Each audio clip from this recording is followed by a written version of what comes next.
Alors, est-ce qu'on peut se faufiler facilement? Ouais, on va se faufiler, regardez, hop. Hop.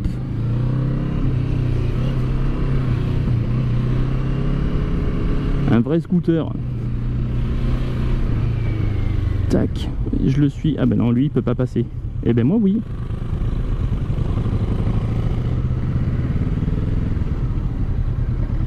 Regardez-moi ça comme ça se faufile. C'est pas génial ça? C'est vrai qu'elle a un grand angle de braquage. C'est vraiment génial. Elle est vraiment très maniable. Et on dit merci à Kawasaki Superbike Lavalette.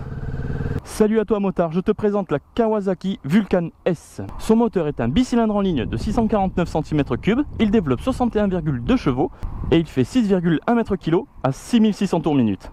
Vous avez vu les cylindres? Ne vous y trompez pas, ces ailettes, c'est pas des ailettes de refroidissement, c'est un bloc refroidissement liquide. C'est pour faire un petit style refroidissement à air à l'ancienne. Pour l'avant, nous avons une fourche d'un débattement de 130 mm. Pour le frein, nous avons un disque de 300 mm freiné par un étrier Nissin double piston. Et pour le pneu, il est monté en 18 par 120. Pour l'arrière, nous avons un mono-amortisseur décentré, réglable en précharge. Pour le frein, nous avons un disque de 250 mm, freiné par un étrier Nissin simple piston. Et pour le pneu, nous sommes en 160 par 17. Le phare est en ampoule, les clignots aussi, et le feu est à LED. Cette Vulcan pèse au total 225 kg, possède un réservoir de 14 litres et une hauteur de selle de 705 mm. Hop. Mes premières impressions, une selle très confortable, très incurvée, très accueillante. Vous voyez le guidon? Il revient bien vers le conducteur. Il y a une possibilité de le faire pivoter sur lui-même pour changer la position. Et ce qu'il ne faut surtout pas que j'oublie de parler, c'est le cale-pied. D'après le vendeur, il y a 3 positions différentes en fonction de la taille de vos jambes. Et en plus, la moto est livrée avec une tige de sélecteur de vitesse en fonction du réglage qu'on fait.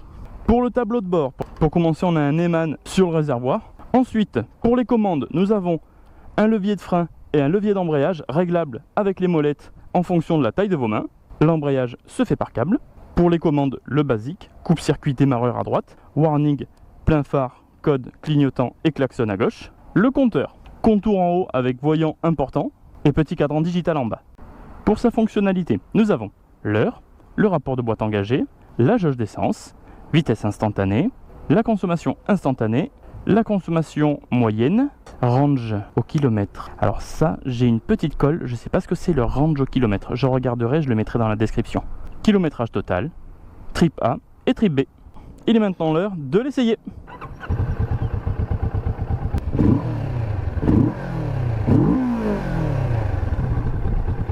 Un petit son caverneux,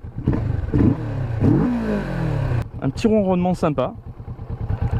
C'est parti!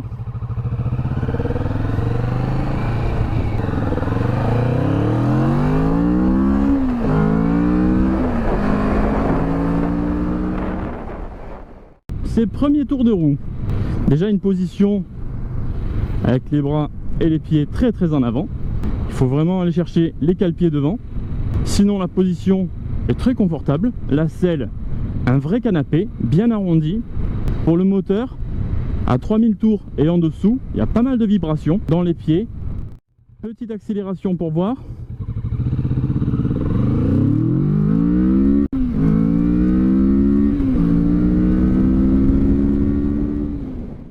Ben, franchement, pour du 60 chevaux, je trouve que ça envoie pas mal du tout. Elle tracte à partir de 5000 tours minute. C'est là qu'on a vraiment toute la pêche moteur. Mais vraiment très agréablement surpris. Si on me laissait deviner la puissance, je dirais que ça fait 70-80 chevaux. Attention, le ressenti de puissance dépend aussi de la position qu'on a. Vu qu'on est quand même très en arrière sur cette moto et très redressé, on sent plus la traction que si on était comme sur une sportive, allongée. C'est pour ça qu'il y a un effet de puissance en plus. Le moteur reste assez creux, si je peux dire, jusqu'à 4000. À partir de 4000, on commence à avoir une nervosité qui se prononce. Et à partir de 5000, c'est là qu'elle va chercher les tours sans problème. C'est là où on a toute la patate. C'est vraiment confort comme moto, hein. On passe les courbes avec facilité. Elle est très stable. Et le fait qu'ils aient mis un pneu pas trop gros devant, Ça lui donne une maniabilité en plus, vous voyez. Parce qu'une autre du segment où ils lui ont mis un pneu un peu plus gros, eh ben je trouve qu'elle est moins maniable et c'est dommage. Regardez, hop, je sors du rond-point tranquille. Elle a une petite gueule comme ça de moto un peu coolos, tranquille, mais elle cache bien son jeu parce qu'elle a vraiment une bonne vivacité. Et si on veut attaquer un petit peu, je trouve qu'on peut le faire. Là je suis en courbe, hop, poignée dans l'angle.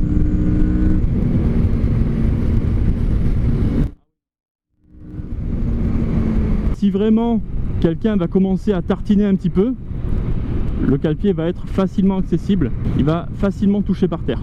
Je trouve qu'elle a pas mal d'angles de braquage. Je vais regarder ça. Et ben voilà, petit demi-tour sur la route, sans problème. Il faut surtout pas que j'oublie de dire qu'elle est bridable en A2. Pour les petits jeunes félins qui veulent un bobber ou un custom. Allez, petite accélération.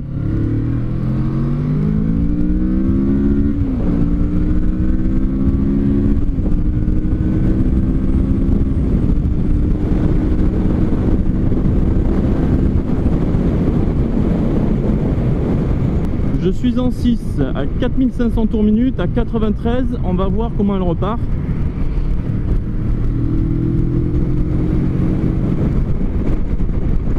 Ah bah elle repart bien cocotte hein. Là je suis à 5000 tours à 109 km/h, poignée dans l'angle.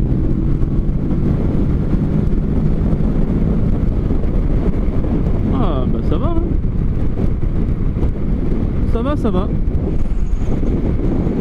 Et là je suis sur l'autoroute à 4000 tours minute et je sens encore les vibrations dans les pieds. Donc on a quand même un moteur qui vibre pas mal et qui cogne beaucoup en dessous de 3000. Il est temps de rendre cette petite boule de nerfs. Allez, une dernière petite accélération.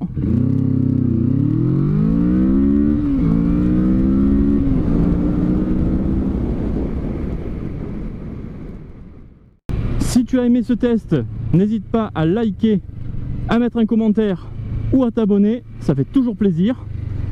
Je te dis à bientôt dans des prochains tests. Ciao. Et je remercie encore Kawasaki Superbike de La Valette. Cet essai était pour toi Yuda SH. Je te fais un big up mec.